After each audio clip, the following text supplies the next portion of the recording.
দীর্ঘদিন পর দেশে ফিরছেন বিএনপির ভারপ্রাপ্ত চেয়ারম্যান তারেক রহমান। তাই তো তার দেশে ফেরা ঘিরে চলছে সর্বাত্মক প্রস্তুতি। বিএনপির এই শীর্ষ নেতাকে সংবর্ধনা দিতে দলের পক্ষ থেকে নেওয়া হয়েছে নানা উদ্যোগ। এছাড়া তার নিরাপত্তায় মোতায়েন করা হবে 2000 আইন শৃঙ্খলা বাহিনীর সদস্য। তারেক রহমানের নিরাপত্তার স্বার্থেই বাংলাদেশ এয়ারলাইন্সের একটি আন্তর্জাতিক ফ্লাইটের কেবিন ক্রুর পরিবর্তনের সিদ্ধান্ত নেওয়া হয়েছে।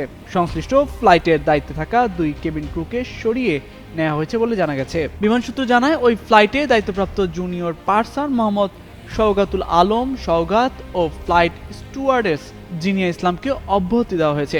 রাজনৈতিক সংশ্লিষ্টতার বিষয়ে গোয়েন্দা প্রতিবেদনে উল্লেখ থাকায় এই সিদ্ধান্ত নেওয়া হয়। সূত্র বলছে, সামাজিক যোগাযোগ মাধ্যমে সংশ্লিষ্ট 2 কেবিন ক্রুর সঙ্গে আওয়ামী লীগের নেতাদের একাধিক ছবি ছড়িয়ে পড়ার পর বিষয়টি নতুন করে আলোচনায় আসে।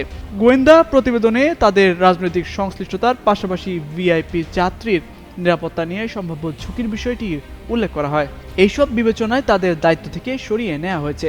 তারেক রহমানের লন্ডন থেকে ঢাকায় ফেরার কথা রয়েছে আগামী 25 ডিসেম্বর। এর আগের দিন বুধবার সন্ধ্যায় লন্ডনের হিথ্রো বিমানবন্দর থেকে ঢাকার উদ্দেশ্যে রওনা হওয়ার কথা রয়েছে বিমান বাংলাদেশ এয়ারলাইন্সের BG202 নম্বর ফ্লাইটটির। ওই ফ্লাইটে তারেক রহমানের পরিবারের সদস্যদের পাশাপাশি বিএনপির শীর্ষ পর্যায়ে কয়েকজন নেতা ও যাত্রী হিসেবে থাকবেন বলে জানানো হয়েছে।